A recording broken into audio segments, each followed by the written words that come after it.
Assalamualaikum warahmatullahi wabarakatuh. Waalaikumsalam. Kembali lagi di Fatar Talks.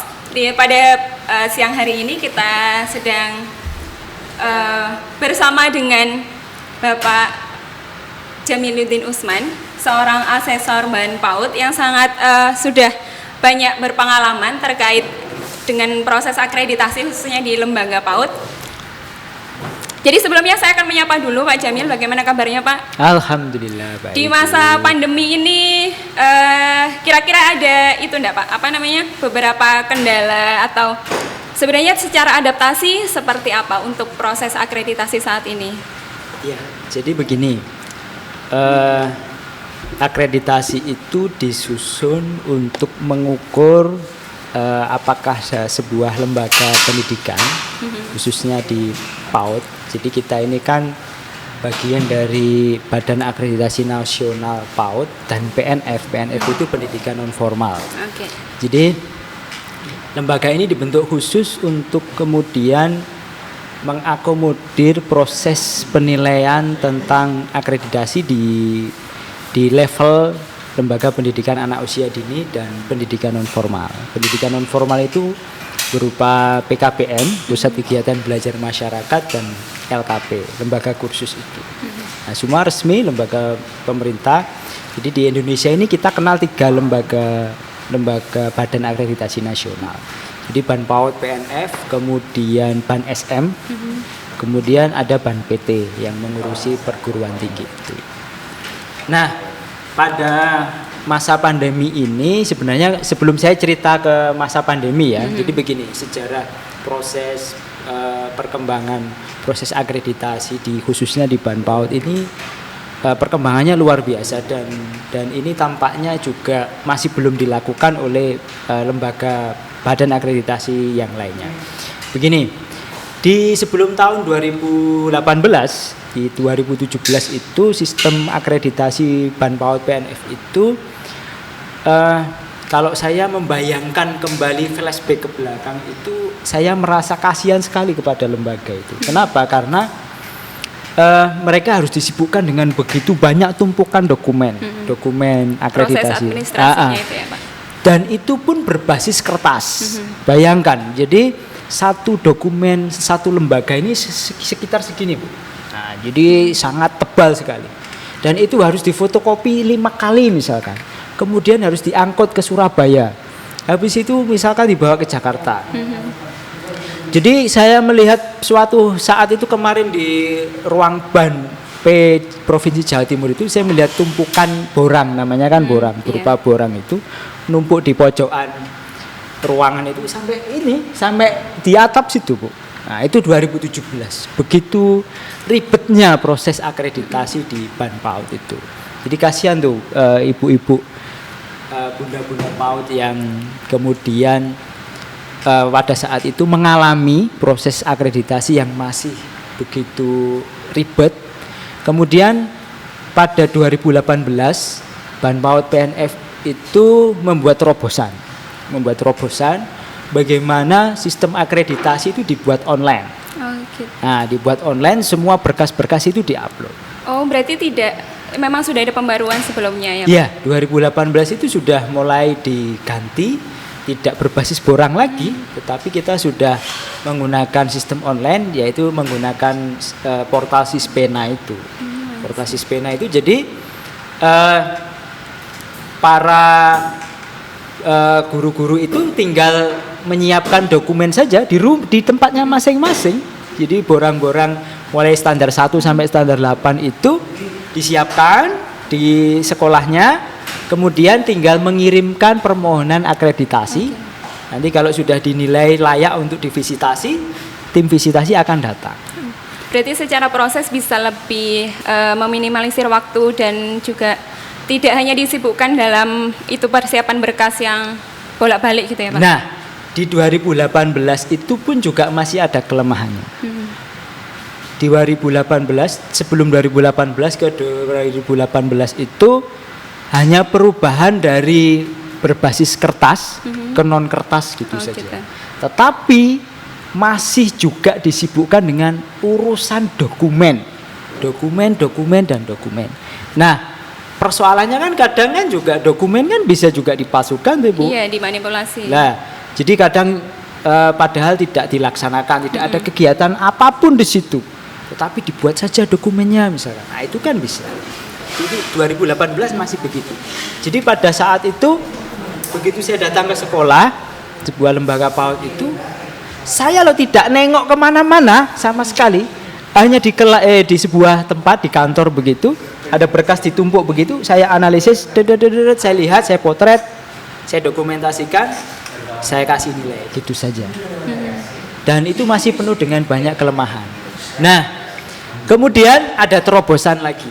Nah, terobosan lagi di 2019. Nah, sebelum 2019 itu kan saya bilang tadi basis dokumen, orang menyebutkannya dengan berbasis compliant. Nah, jadi penilaian akreditasinya itu compliant. Compliant itu ya dokumen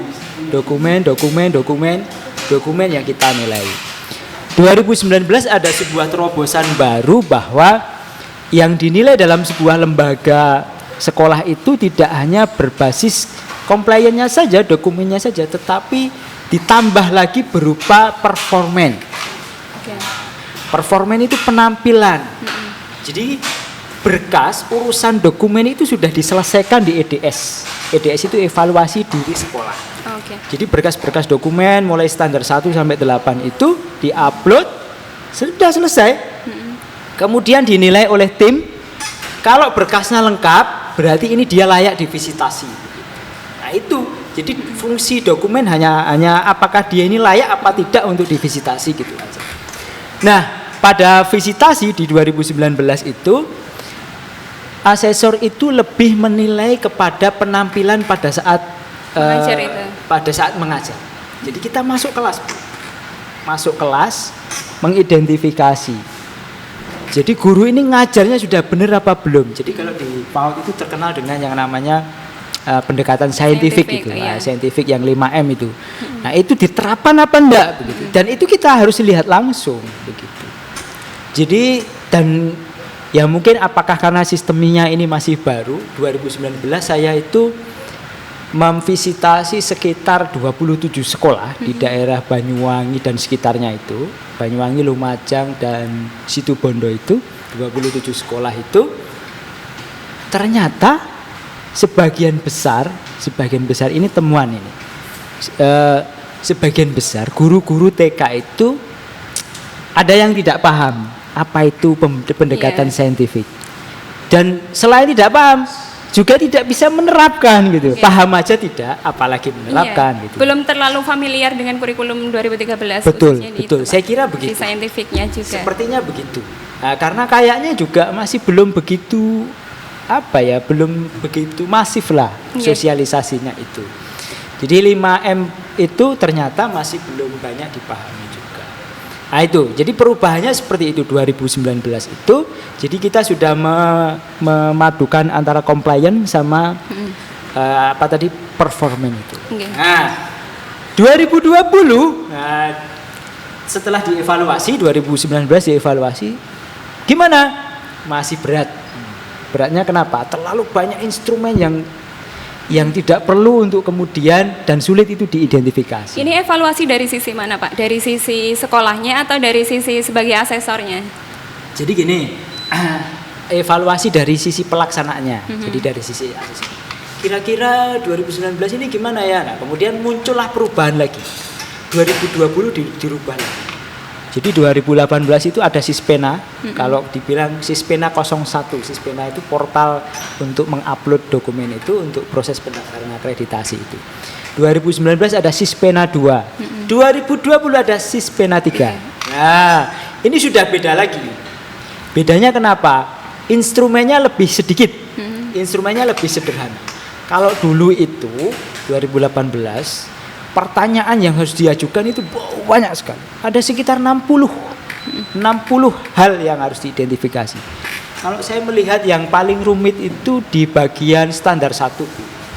Standar 1 itu standar tingkat pencapaian perkembangan anak STPPA yang 6 aspek itu ternyata dari Permendikbud 134 itu langsung dijadi semacam ini yang harus dinilai. Padahal ya tidak bisa lah kemudian kita datang ke sekolah dalam satu hari itu, kemudian kita bisa langsung dapat data yang STPPA yang sebanyak itu, kita bisa mengidentifikasi bahwa standar STPPA ini sudah terpenuhi yang ini dalam satu kali kunjungan itu sangat sulit. Padahal sangat banyak sekali butir-butir indikatornya ya Pak. Betul sekali.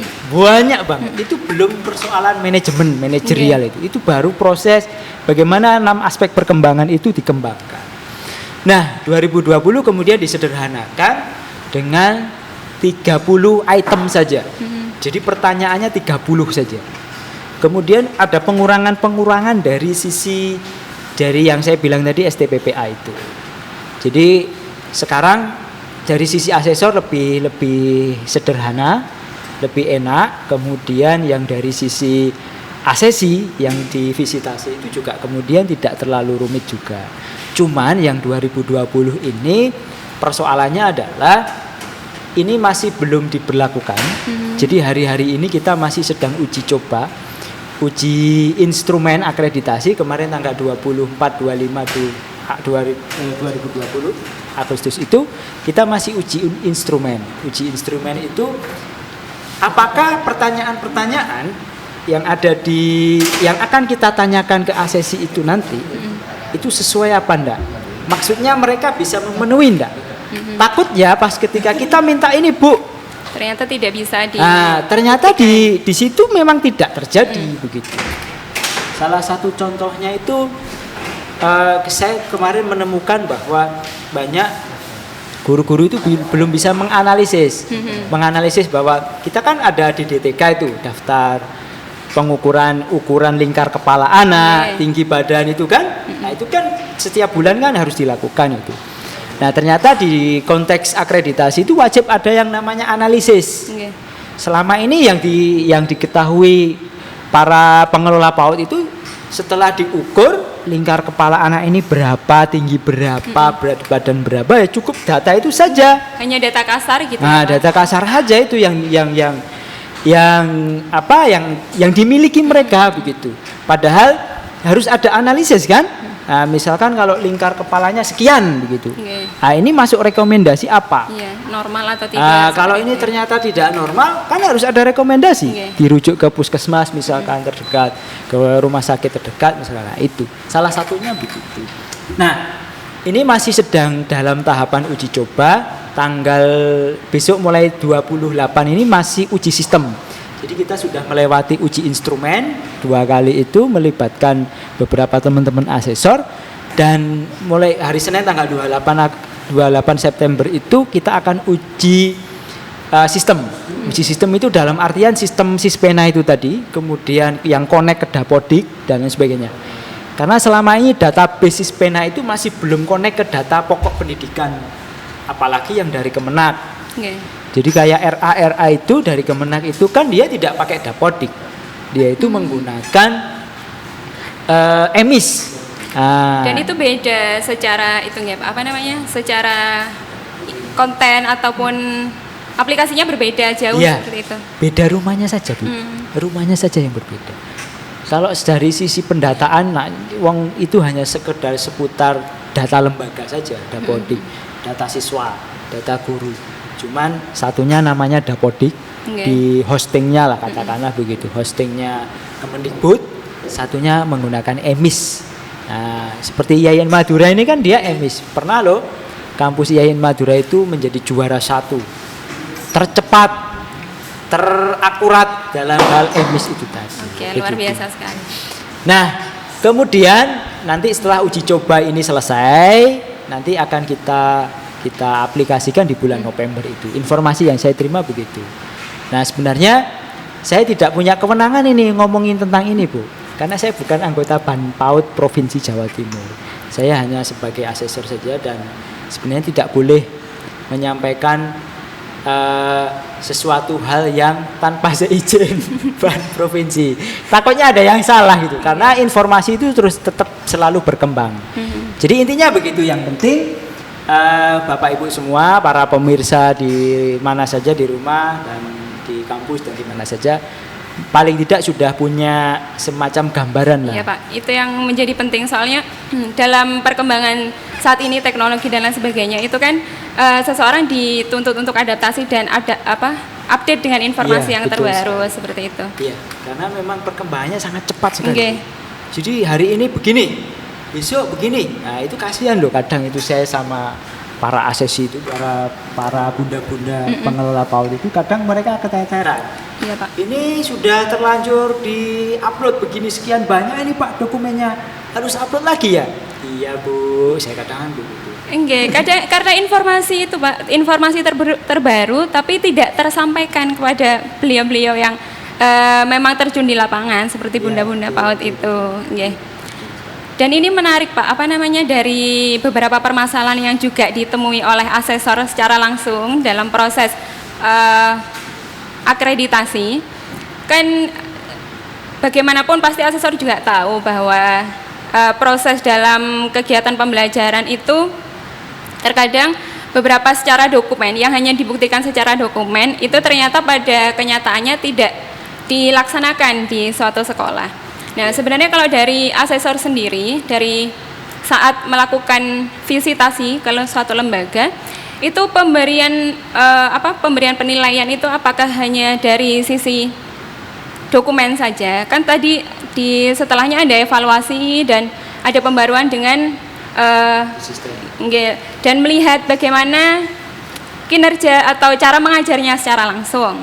Nah, sedangkan apakah proses akreditasi atau penentuan mutu dari sebuah lembaga itu hanya dalam 1 hari itu, sedangkan secara proses itu kan untuk menilai bahwa lembaga ini benar-benar bagus atau tidak, nah itu bagaimana Pak? Kayak ujian nasional itu ya, hanya dinilai dalam 1 Oke, hari. padahal kan prosesnya panjang sekali prosesnya untuk kan menuju itu. Iya, bertahun-tahun itu 3 tahun dinilai dalam 1 hari. Iya, jadi begini, sebenarnya memang konteks ini ya masih perlu dikembangkan lebih lanjut ya. Cuman bapak-bapak yang di Banpaud pusat itu sedang mengembangkan juga bagaimana instrumen itu bisa menilai secara keseluruhan begitu. Nah, ini menjadi bagian dari upaya bahwa penilaian akreditasi itu tidak hanya sekedar dokumen yang itu rawan sekali untuk dipalsukan, tetapi juga performen.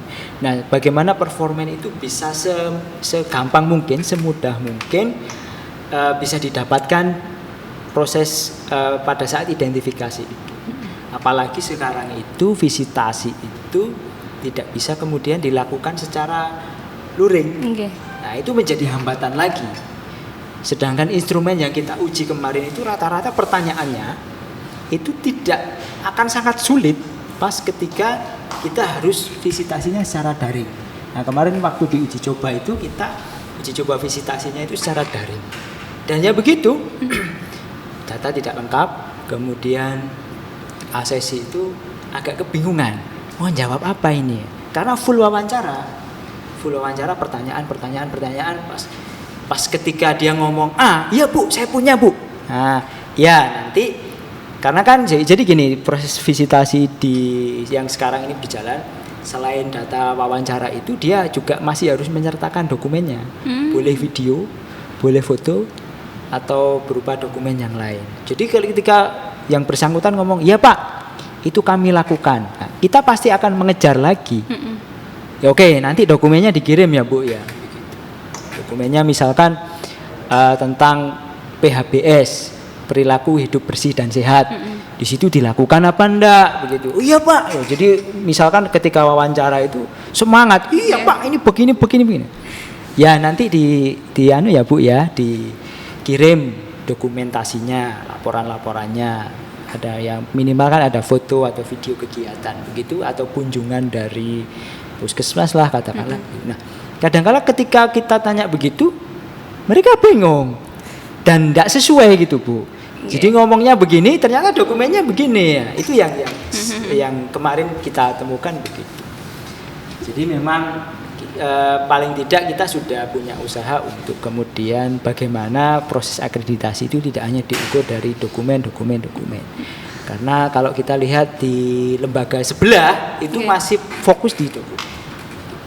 Oke.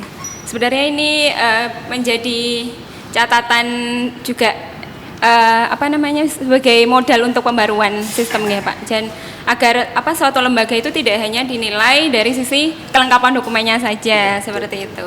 Untuk apalagi meminimalisir manipulasi sudah capek dalam proses kegiatan pembelajaran, tapi ternyata perlu menyiapkan dokumen segitu banyak untuk proses pengajuan akreditasi. Dan untuk siang ini sangat menarik sekali perbincangan hari ini, dan semoga bisa menjadi penambahan wawasan khususnya bagi para praktisi dan juga akademisi yang berkecimpung dalam dunia pendidikan khususnya kepautan. Kita berikan ucapan terima kasih dan tepuk tangan untuk Bapak Jamil. Ya, terima kasih sekali Bapak untuk kesempatan dialognya pada siang hari ini. Dan kita untuk para penonton ataupun pendengar yang sudah mengikuti channel IAIN Fathar, tetap ikuti channel kami. Jangan lupa untuk like dan subscribe khususnya pada podcast Fathar Talks. Terima kasih. Wassalamualaikum warahmatullahi wabarakatuh. Waalaikumsalam warahmatullahi wabarakatuh.